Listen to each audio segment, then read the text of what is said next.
implementation so that we can make recommendations towards, for example, what should be the terms of reference of people who sit on the National Council?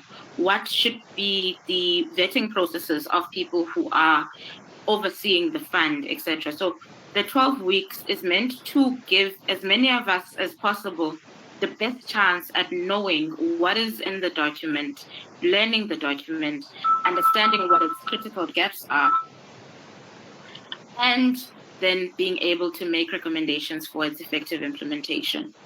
And to start us off today, we have one of my favorite people, who is a friend and a sister, Tamara Braam. Tamara was very instrumental in the drafting of the NSP. She was part of the interim council on GBV. Tamara has worked for over 25 years within the civil society space on various entry points into the gender justice ideas, things. So we have with us quite a formidable activist and someone who really has given much of her adult life in trying to fight with us and for us. Tamara will be giving us an overview of the NSP. Over the next few weeks, we're going to be going into different aspects of the NSP. And in the last week, we are going to look at recommendations. And just before I hand over to Tamara, I just want to remind us again some of the kind of rules of engagement that we try always to treat each other with utmost kindness, that we treat each other with openness, and that we bring together questions and clarity and all of those things that we would do if we were in a physical meeting, and just engage with each other with respect, with love, with kindness, with openness, recognizing also that, you know, we are all holding many, many things. So I want to trust in the integrity of the space that we will do that. I would like to encourage all of us to drop our comments and our questions into the chat box.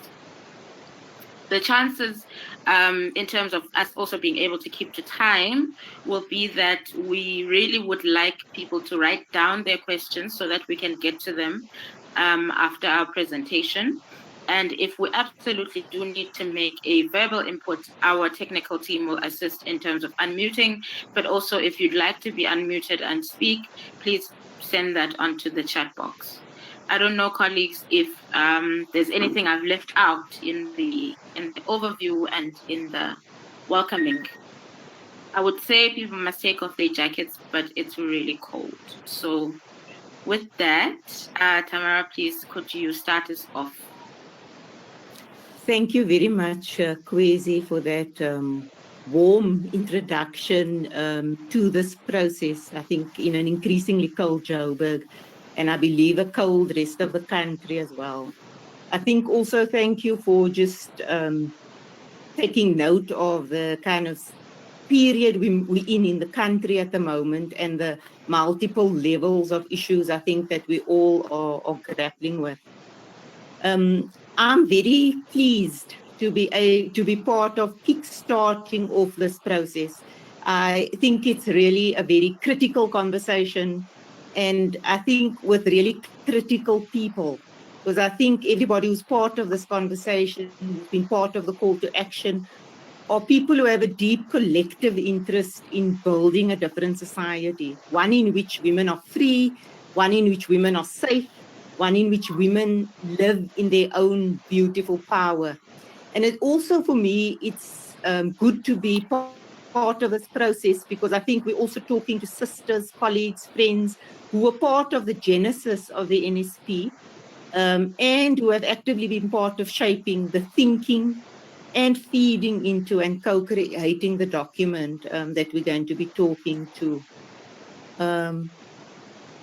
I think many of us also come into these discussions and spaces feeling quite overwhelmed by the enormity of what we confront as a society. The continued onslaught on women's bodies, the evident misogyny it represents, that often makes us feel results in a sense of hopelessness at points.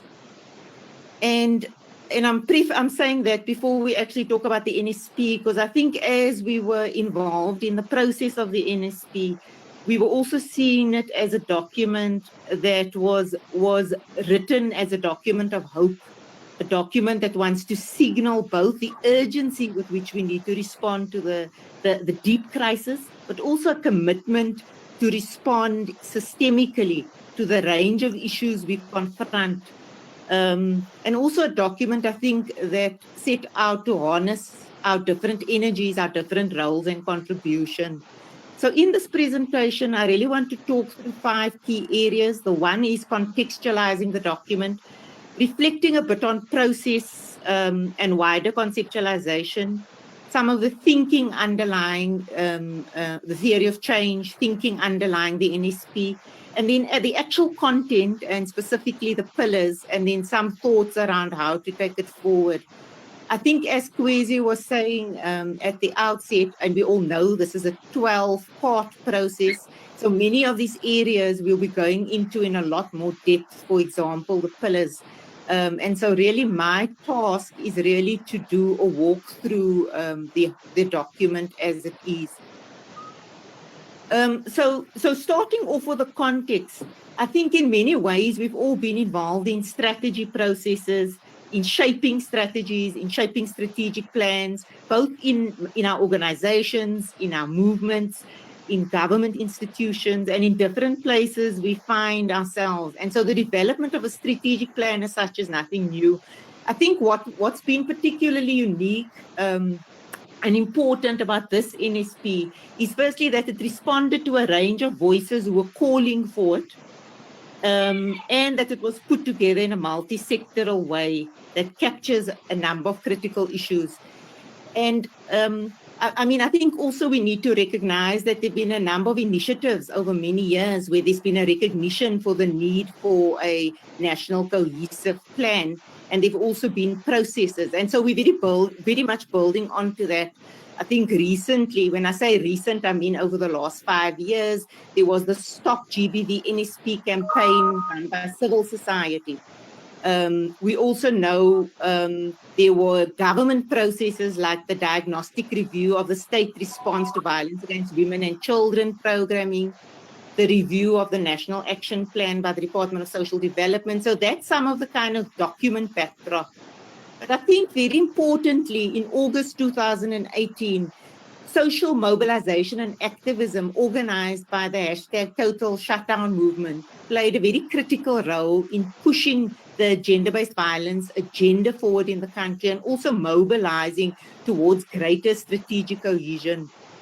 I'll talk on a slide a little later about some of what arose from that, but also just to locate it within wider kind of processes. We also know in the National Development Plan, Outcome 3 speaks to South Africans feeling and being safe. And so the NSP is also linked into that.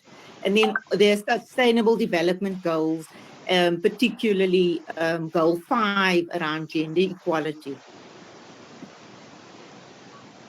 And then the declaration that came out of the presidential summit, I think, has been a key base document for the National Strategic Plan. And I think that declaration, again, came out of a very consultative process. There were teams that fed into the summit that produced base documents. And those teams, again, consisted of a strong presence of civil society and other stakeholders and government. And that was fed into those commissions. And so the 19 articles that emerge in the declaration very much form the backdrop to the NSP. And those 19 articles also emerge, as Kwesi was saying in opening comments, from the 24 demands that the Total Shutdown movement put on the table in August. So we know that the declaration was signed by the president and a range of representatives of civil society organizations and movements on the 28th of March. And in that declaration, Article 3 and 4 specifically speak to the task of developing a national strategic plan. And so this is some of, like with many strategy processes, we start off with what is there already. I've spoken about the declaration has been one baseline document, and I've referred to some of the others. Both the demands, we're talking about the diagnostic review, we're talking about the plan of action, and many others. And that I think the way the NSP was put together is important. In feminism, we often reflect that the processes we use are as important as what we do or what we write.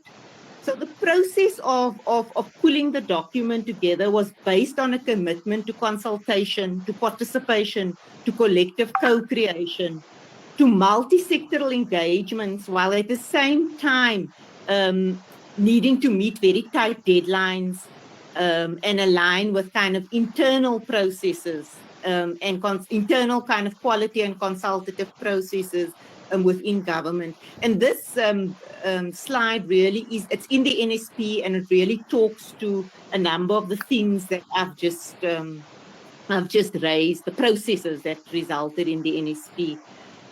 So I think one of the characteristics of the NSP that it needed to be responsive to the needs and voices of women of the country.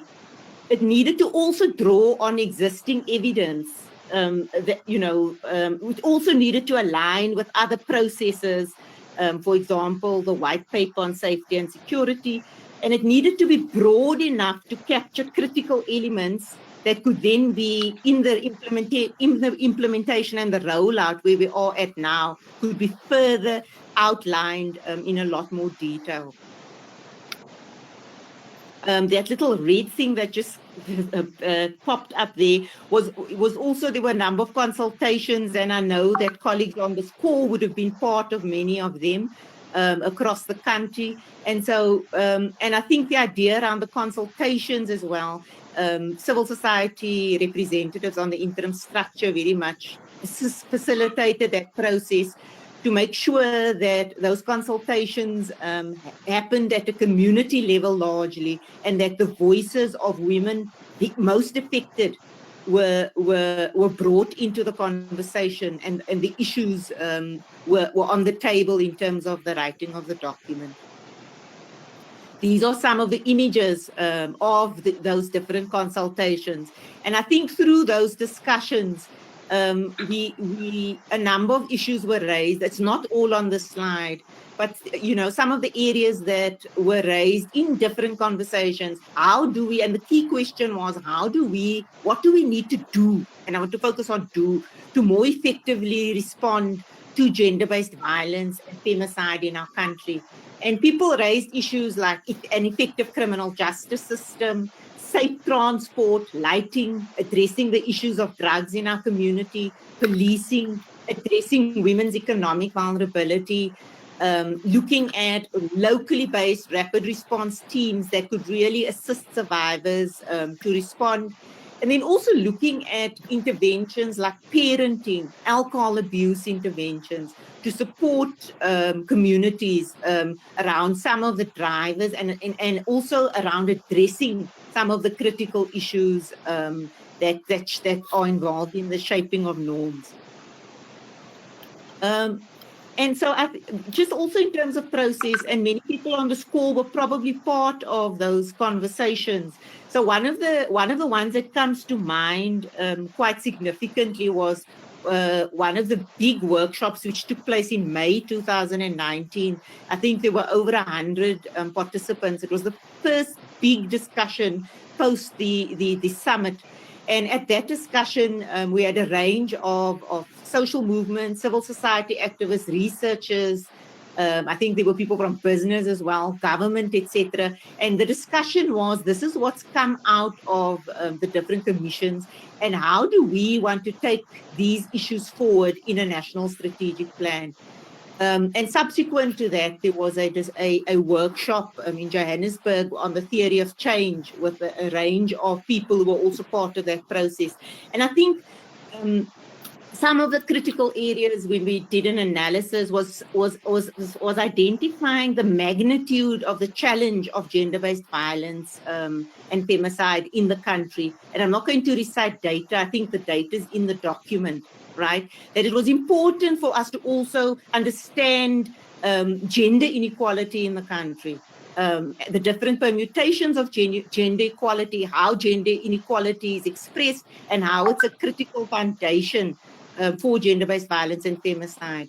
That we're also in a country where we've had a history of institutional violence that's had a very significant impact on our social fabric. Institutionalized racism through apartheid, the economic system, and a range of other factors that have really created a lot of historic and collective trauma for our people. Then we also in a society where there are high overall levels of crime and violence, and the violence is very much embedded in our social fabric, and through the systemic ways in which violence is carried out in the country, there's women's position. Women's position needs to be located within that, and the importance of taking a whole of society approach. I'm going to come back to that when I talk a bit about how we were thinking about change as we developed the NSP. But I think also through our theory of change discussions and some of the discussions, because we had set up, I don't know what to call them, task teams or groups of people who were exploring different elements of the NSP, started putting ideas down, and all of that was taken into account in shaping the first draft that was consulted on. So I think some of the critical areas that emerged in our understanding of gender-based violence through this process was that it was very important that the NSP as a document articulated gender-based violence in a widened way to include structural drivers, including economic factors. That it was important for us to see gender-based violence, that a critical component of that is violence as a result of sexual orientation and gender identity. That it's also important in our understanding of gender-based violence to look at common drivers with violence against children. What are some of those linkages, particularly as a critical element, as a key element of prevention?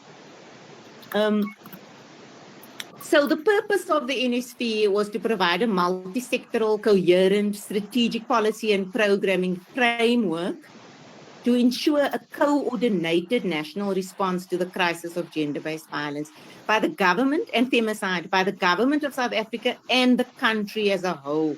And so I think for me, the key thing that comes from what I've just said is a roadmap that we're all using the same map to get to where we want to go, and that we're collectively defining where we want to go, even though we have different roles to play within that process. Then the scope, and all of these were debated and discussed in numerous ways, including in the consultations. So we're saying the scope is comprehensively and strategically responding to gender-based violence and femicide with a specific focus on violence against all women, and all is in capitals there, because we want to emphasize across physical location, across disability, across sexual orientation, across sexual and gender identity, nationality, race, all those areas, and violence against children and how these serve to reinforce each other. So that's the scope of the NSP. And then the vision is very simple: a South Africa free from gender-based violence directed at women, children, and LGBTQIA+ persons.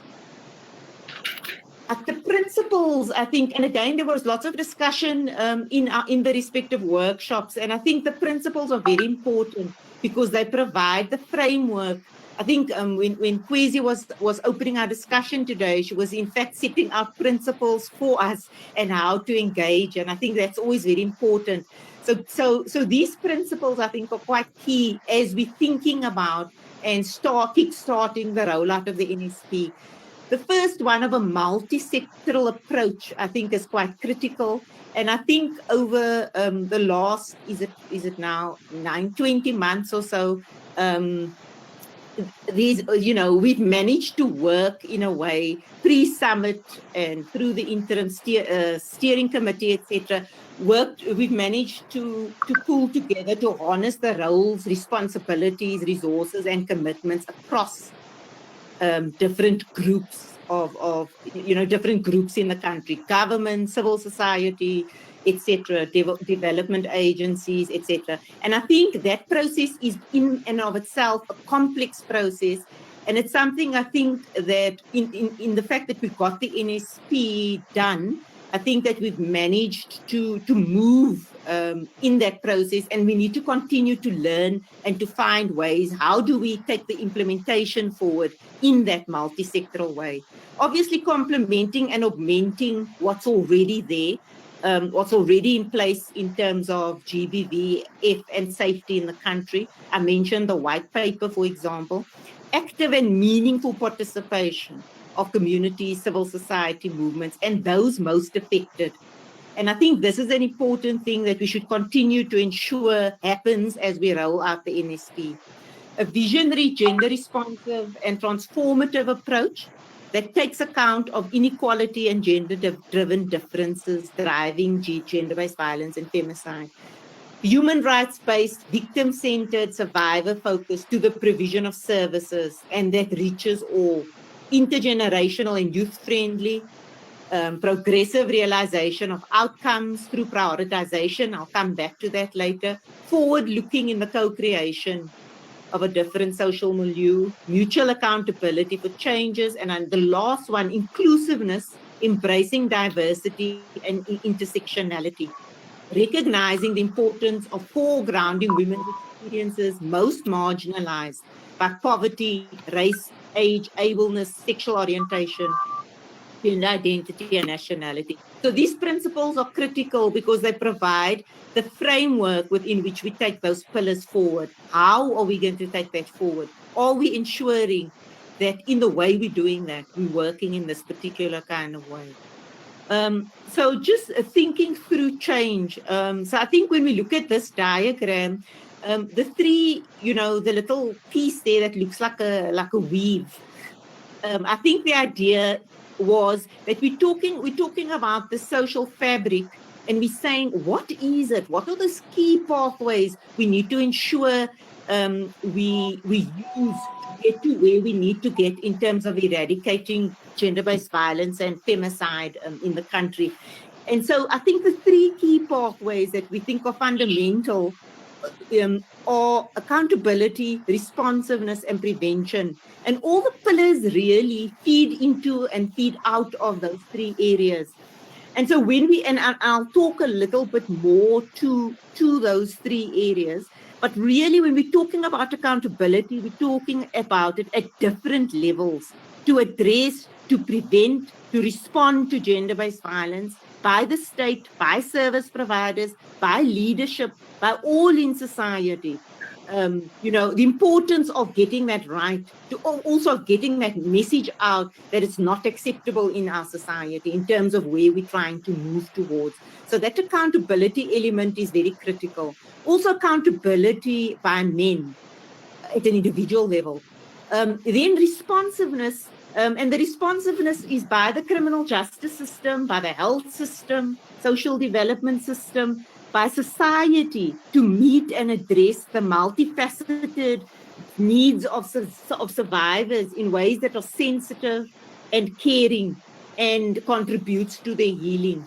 And I think the idea of the language of healing has been very clear across many different discussions in the shaping of the NSP, the importance of that focus on healing at a broader societal level as well as at that individual level.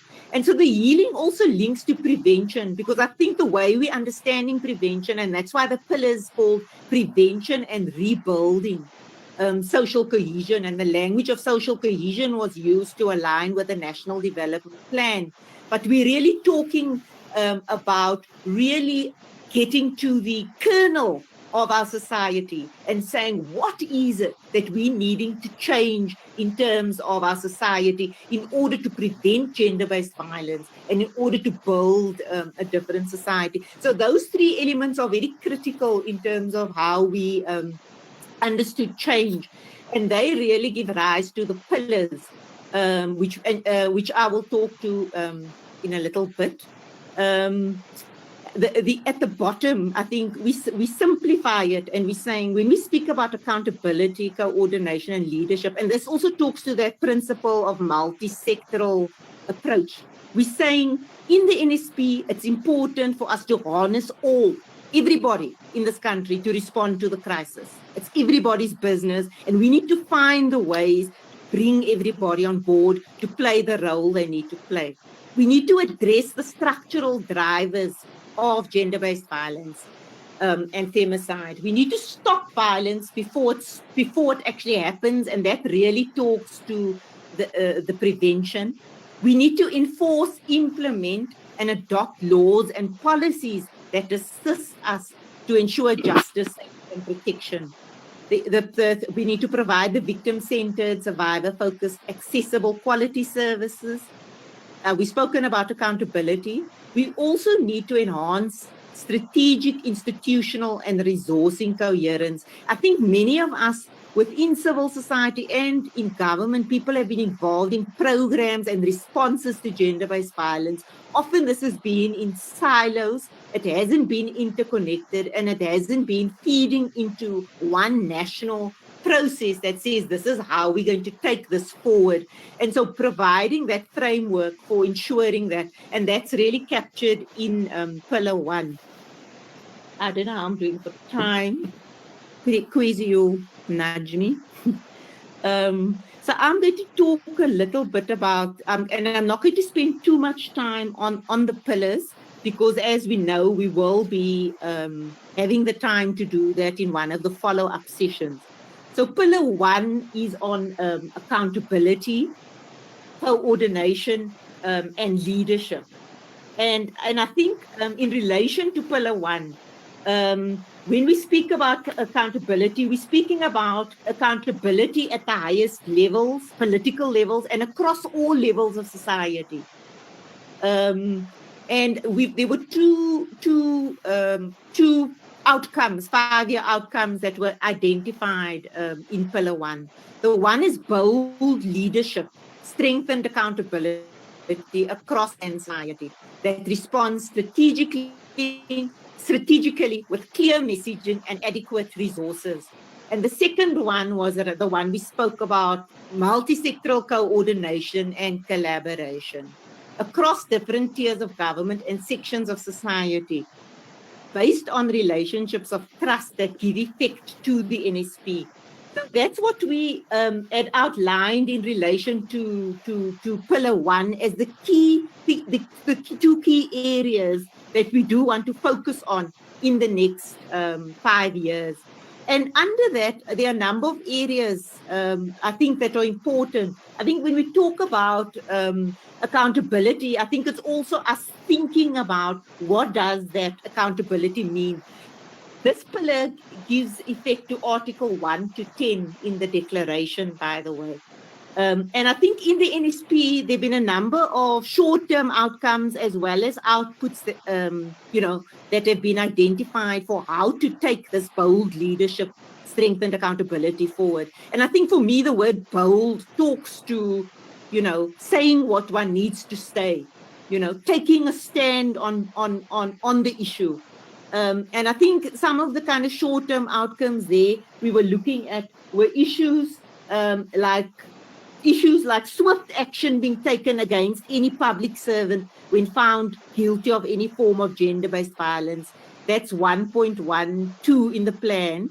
The issues of religious and cultural leaders, and not being eligible to continue to hold office while allegations of gender-based violence are held against them. The private sector being held accountable for the development and rollout of sexual harassment policies. So we can see in the plan itself, it outlines what accountability means and what that means in terms of what needs to be put in place.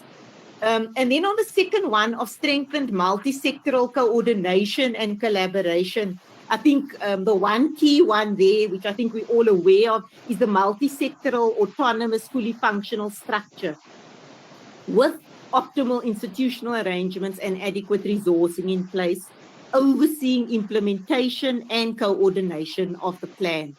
So I think that's one of the key areas that needs to be put in place. And I think one of the points I just want to pull out there is we're saying based on relationships of trust that give effect to the pillars of the NSP. And I think that's an important element because I think we know, and I think this is for me a core element of also of building strong feminist organization, is that ability to be able to trust, to have each other's back, to know that if we make contributions, we're respected, that we're able to actually engage, in rigorous debate, etc. So I think finding ways to do that in multi-sectoral spaces becomes very important. And I mean, there are a number of other short-term outcomes and outputs that I think, in relation to that particular pillar. The second pillar is the prevention and rebuilding social cohesion. And this is the pillar that has the most number of outcomes in the 5-year period. And I think it really talks to the emphasis in all our discussions as we co-crafted this document around the need to really stop the scourge, to stop it, to end it, to find ways to stop women being killed, being raped, children being raped, etc. So I think this pillar is really about that. So the first one is about having strengthened delivery capacity to roll out those evidence-based prevention programs. And I think there one of the critical short-term outcomes is the development of a national prevention strategy. Also, a layer of trained and supported community-level workers and activists that can engage in prevention activities at a household level and at a community level. And I think the plan details a number of critical outputs and that talk to that. Then the second one is on change behavior and social norms within key groups. And again, I think very critical, a very critical area that also emerged very strongly. How do we change social norms? And I think there, different groups, critical groups were identified, such as schools, such as institutions of higher learning, such as the religious leaders, traditional leaders, but also looking at what are the kinds of programs that we can roll out.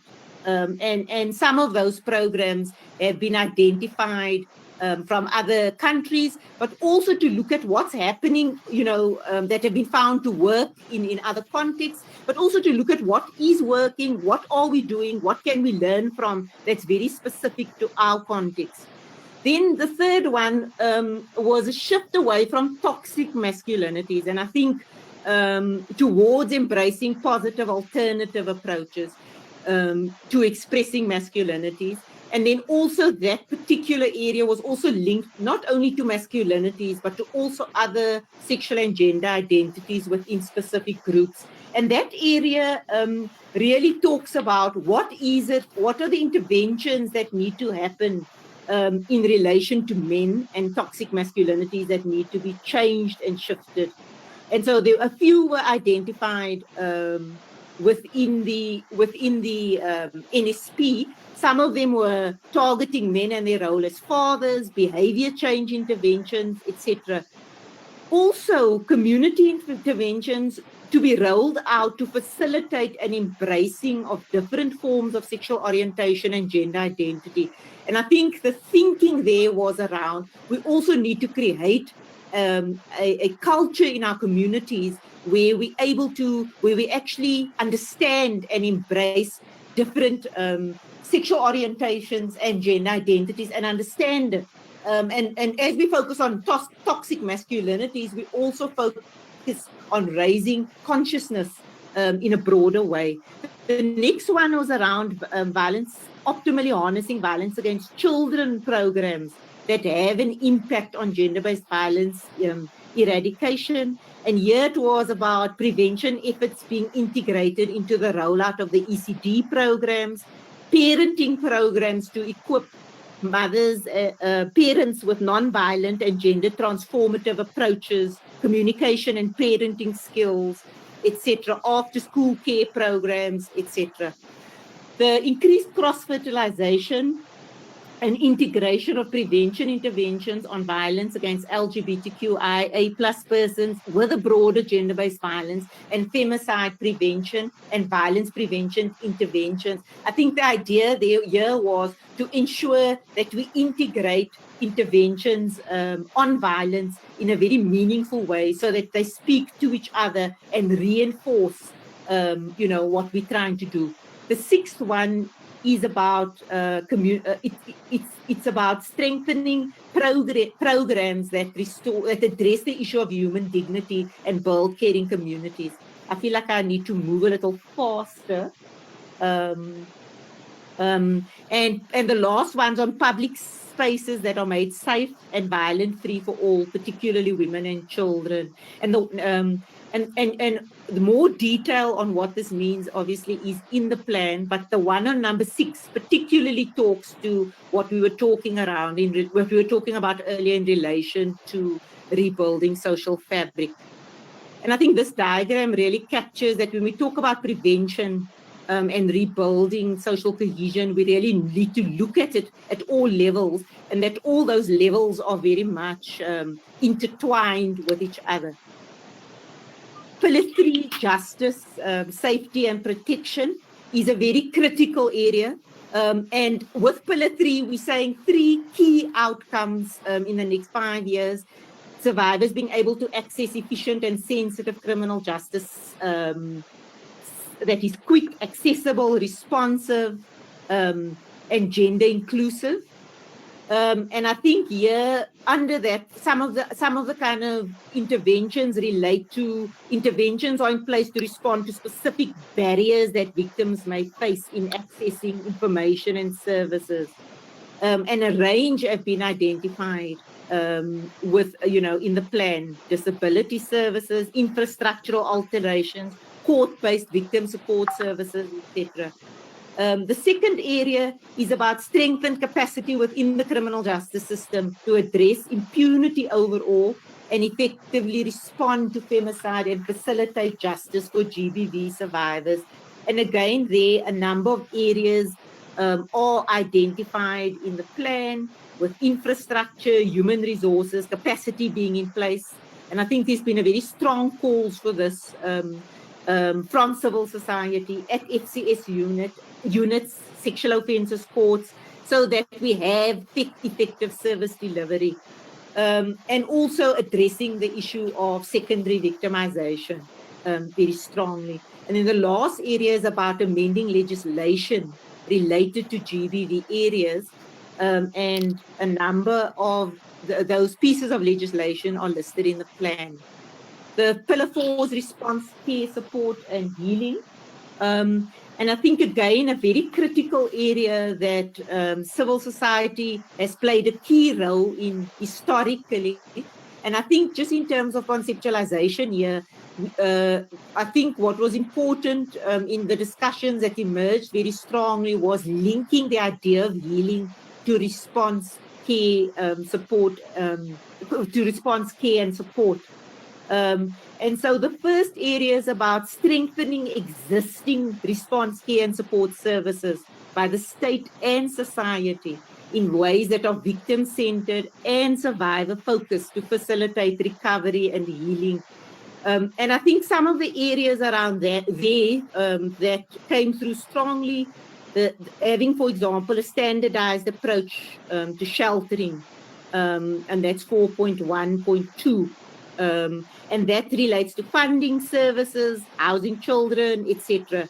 So strengthening what's already there, and making sure that some of the challenges that have been raised are actually addressed. I'm not going to go into too much detail. There's a lot of detail in the pillar. You'll talk more to that. But one of the areas that's also raised within that section is around a funding model for NGOs. Then the next area, and secondary victimization is raised specifically in this area, although it's also raised in the previous pillar. And I think under secondary victimization, one of the areas where that's raised here is psychosocial support program for all frontline service providers is in place and rolled out, including those working in civil society structures. And I think that really talks to the kind of trauma that many people involved in this work absorb all the time, and how that then has an impact also on services. The third area is about victims feeling supported by the system to get what they need, the psychosocial, material, and other support required. And that's really about the service delivery model, and looking at some of the models that do exist, the one-stop models, and looking at, what that would be, what that would mean. The last one is about harnessing community and institutional responses to provide integrated care and support, both to survivors as well as their families, and also takes into account some of the linkages between substance abuse and HIV/AIDS. And I think here, some of the areas here is community members and structures, educational institutions, workplaces are capacitated to provide that kind of support. And there are a number of examples of what that could be like.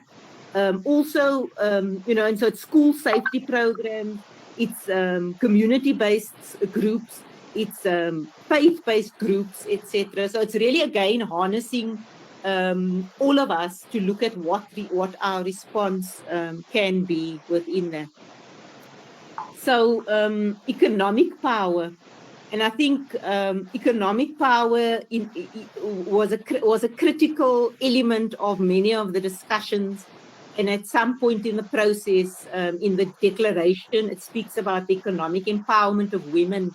And at that workshop in May, people were very firm that we needed to change that language to economic power, so that we really highlight the transformational basis of what we're looking at.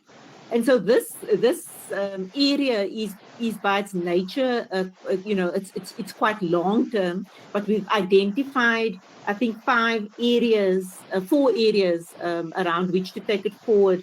And the first one's around accelerated initiatives that address women's unequal economic and social position through access to government and private sector procurement, employment, housing, land, financial resources, and other income generation initiatives.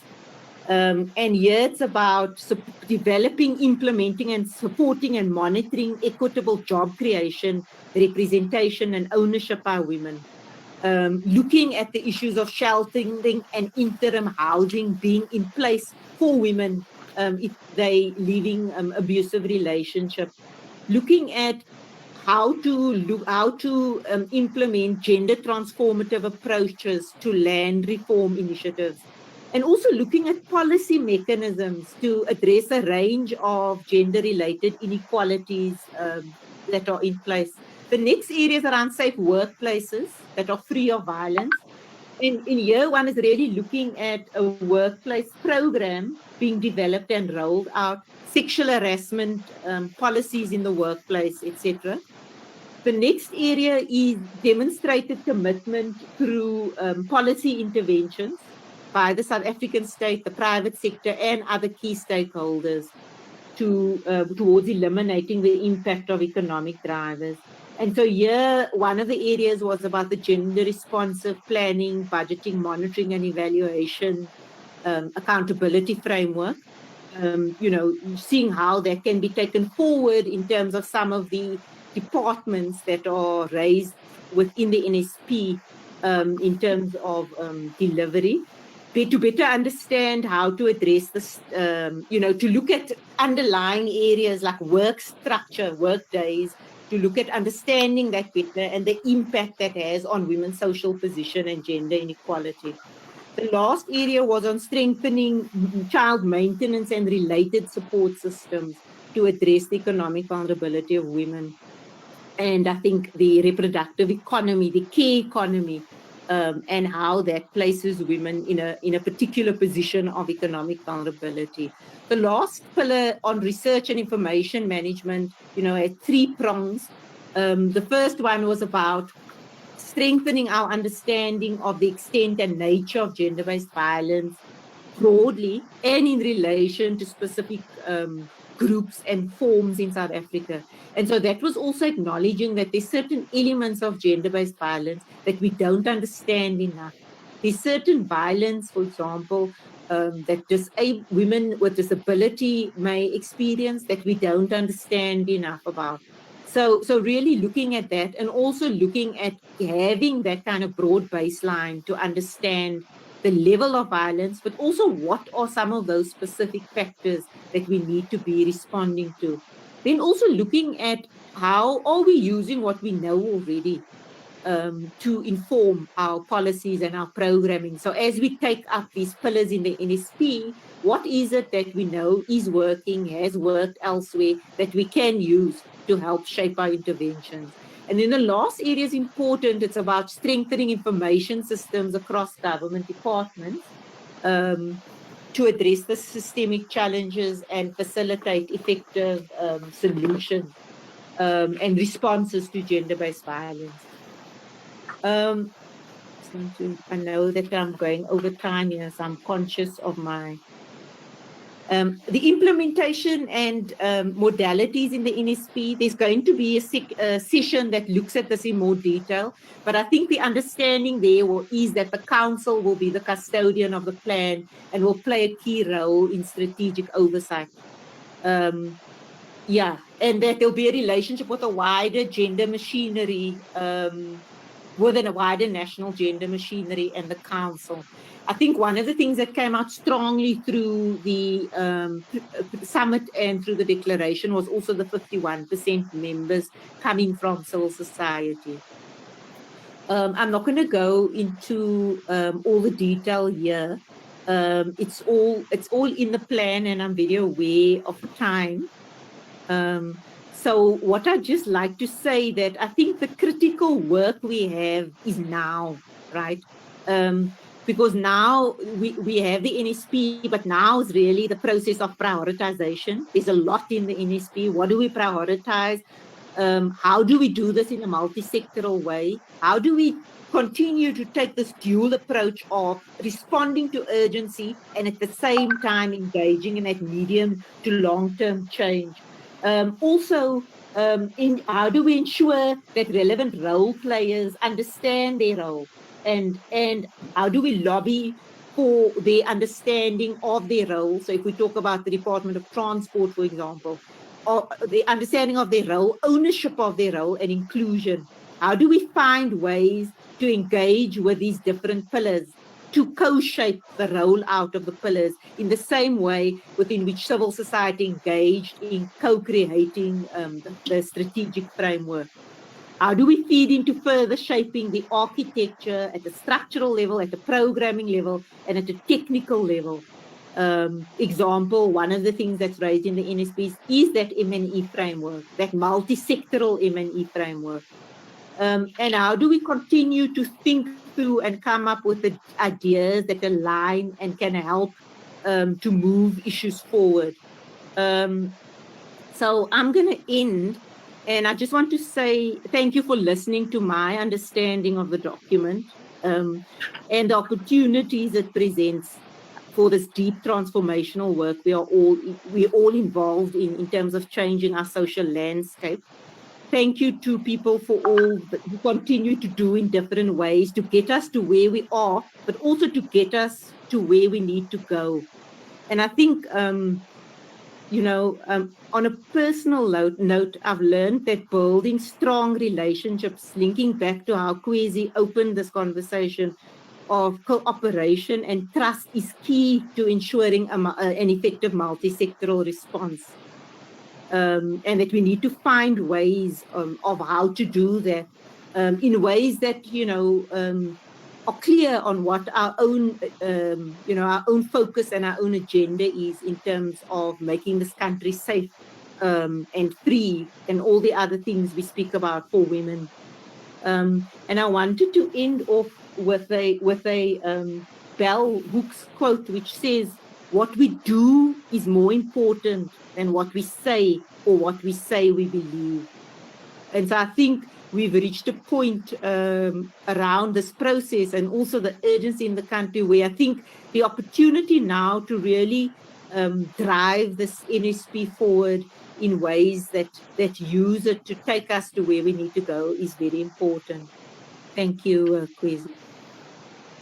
Thank you so much, Tamara. That is a really useful summary and overview, and you kind of went into quite a lot of the important issues. I think because we started late, I do think you stuck to your time.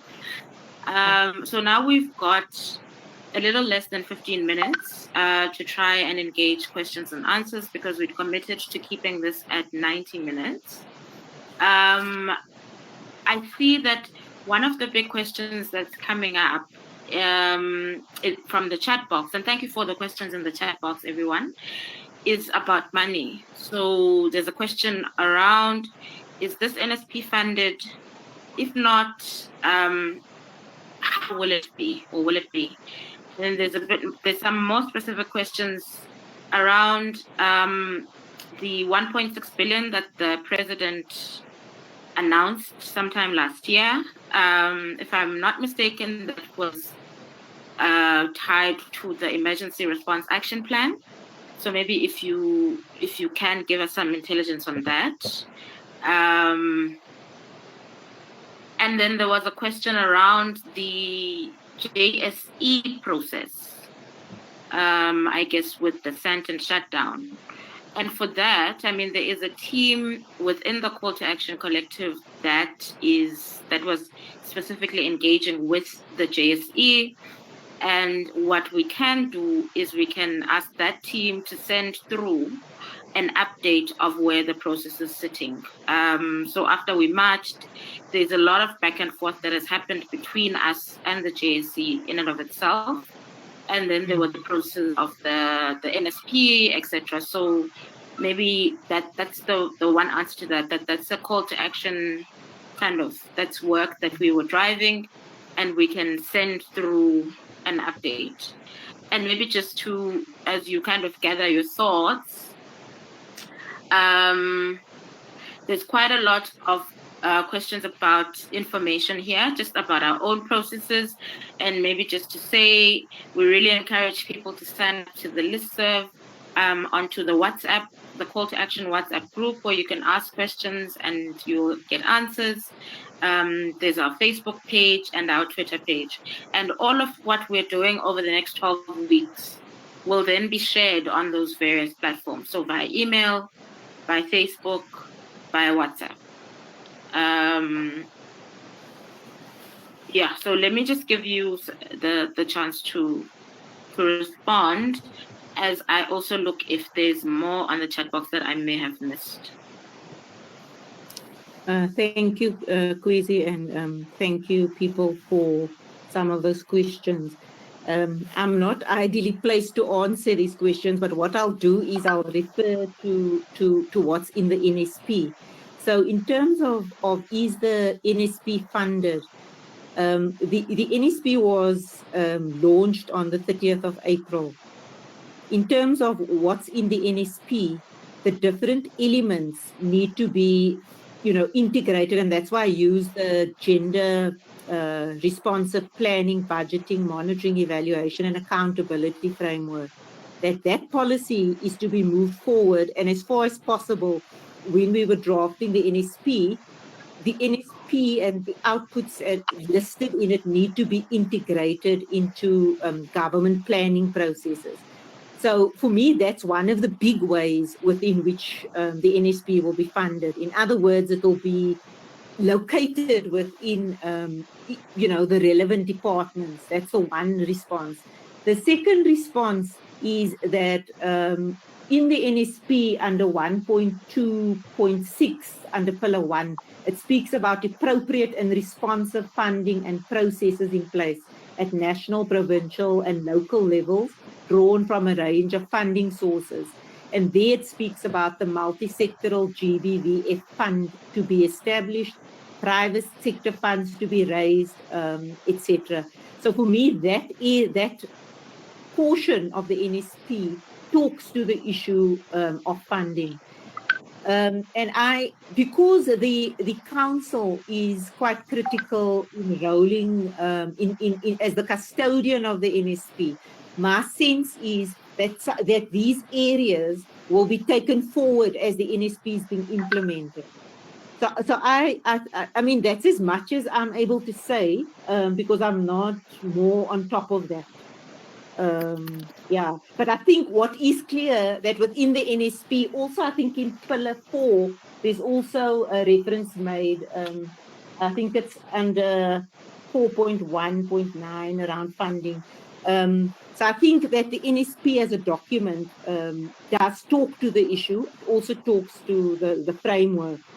So I think that's something that needs to be taken forward.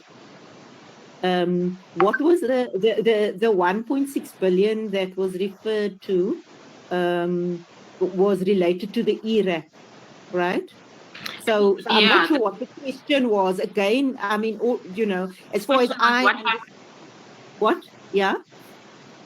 What happened to that money? Okay, so as far as I know, that money, the different areas that were identified in the ERAP were all linked to government departments. And so that money, mainly in my understanding, was taken from government, you know, government departments were funding the particular deliverables in the ERAP.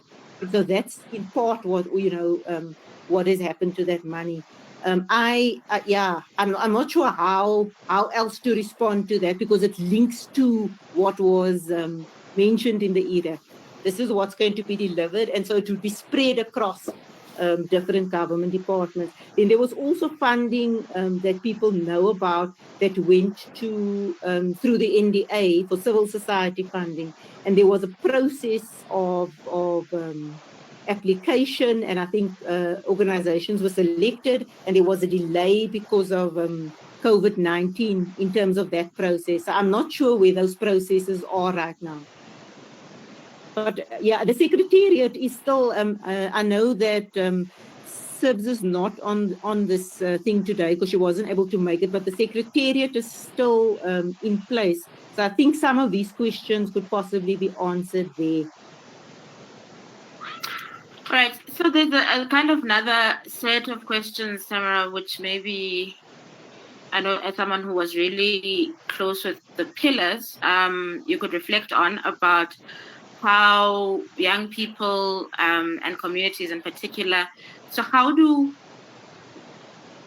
could we position ourselves in relation to the NSP? What is the role that communities, younger people, etc., could place on? My English is gone. What role could they play, or could we play? Comrades, you're going to. Sorry, can I respond? Yes, please. Okay, I think that's a very critical question, and I think that this is also why I think these conversations over the next 12 weeks are so important, because they also allow us, as we get more familiar with the document, to work out what that could be. So I'm just going to talk based on my understanding of the document and what are the possibilities. So I think, you know, when one looks, for example, I'll start off with Pillar 4, you know, we were talking about how do we strengthen community-based interventions to provide that kind of to provide the kind of care, support, and healing. So how do we build onto what's already there?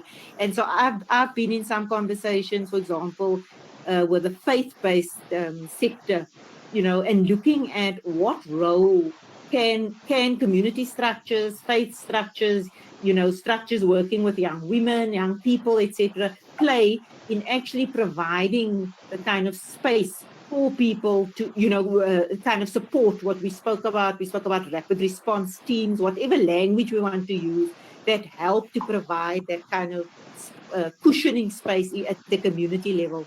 We also, I think it's under pillar 2, we speak about under 2.6, we speak about circles of healing, right? Which for me are also spaces of support that looks at how do we deal with some of the kind of individual and collective trauma and ongoing hardship, right?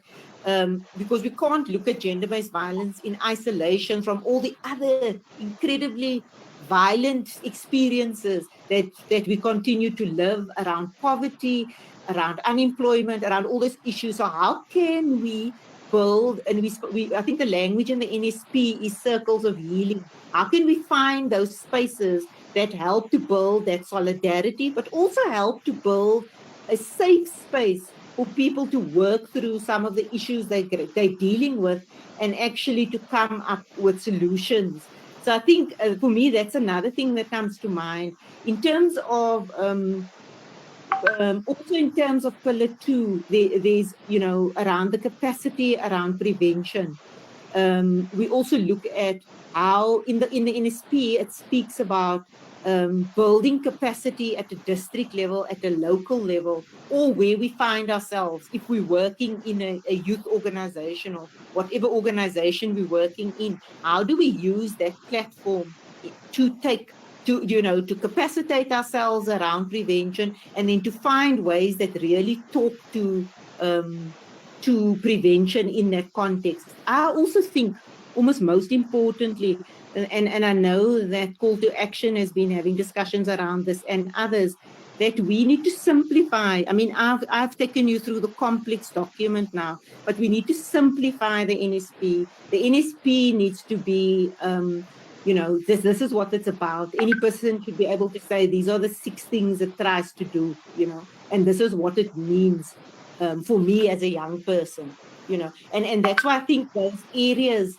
I think slogan is probably not the right word, but when this NSP says it's about healing, it's about safety, what does that actually mean for us in our community?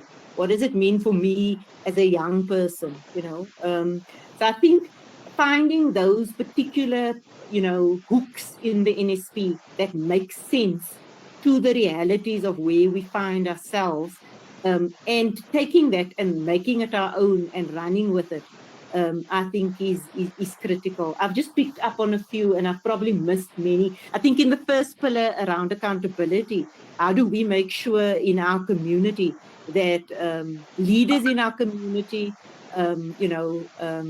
both within the faith sector, within community leadership, within government structures, are held accountable in relation to, within community structures, are held accountable in relation to how we respond to gender-based violence. So I think there are a range of particular things that could happen. And maybe, Kwezi, maybe I'm out of order here, but maybe a nice thing to come out of this discussion in terms of moving forward is also kind of pulling out what those are and having a wider discussion over the 12 weeks. So it's very clear by the end of it what some of those very concrete elements are. All right. Thank you so much, Tamara. With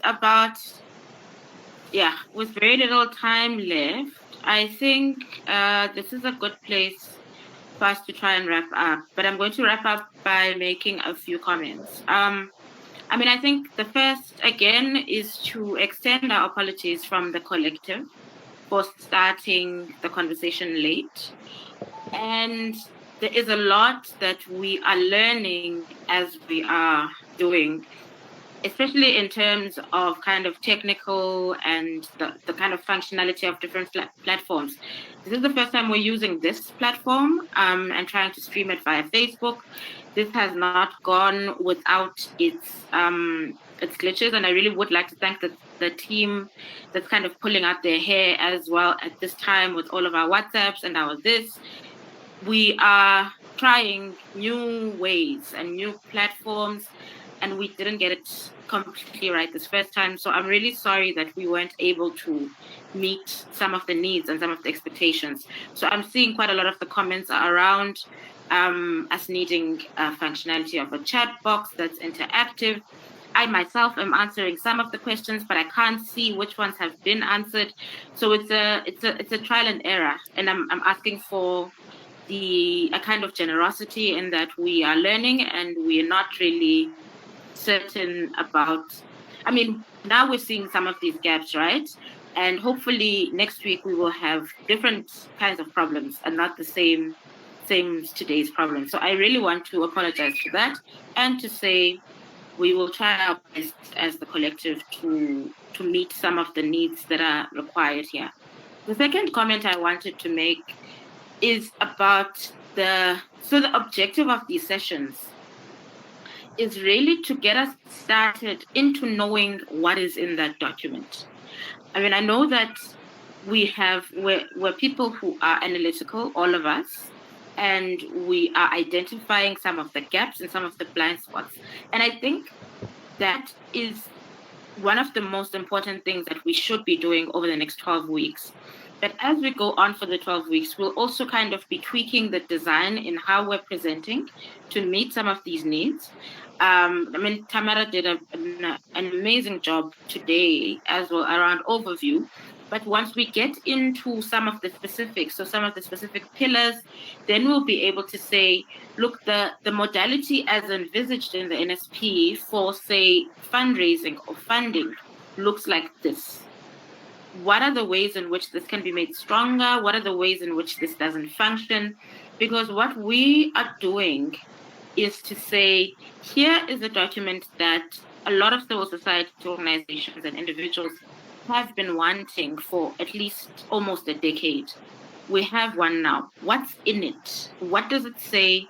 Who does it commit to what? We're having like what is the NSP 101? And so some of the more, some of the questions that are about how do we think this will happen if are not questions that at this moment we are able to answer. It's not about being prepared to answer, because the honest answer for some of us, and I know for myself, is I don't know, right? We don't know. And this is why we're saying, let's meet as this collective. Let's find out what's in here. Let's rabulisa each other on what's missing in it, what ways we can use it to our advantage, what ways and what things about it can be made stronger, what things about it could or should be rejected, because it's only once we know that we can make some of these informed decisions. So I guess my plea, Africa, is that this is us journeying together to learn what is contained in the NSP, so that we can also be able to make the recommendations that we're currently making now. So as we're tracking some of the questions in your chats, these are things that we're then going to be pulling into saying, okay, recommendations for the setting up of the GBV fund that's meant to fund the NSP and other gender work around gender-based violence is ABC. This is how we prioritize community-based organizations, etc. That's coming from these engagements.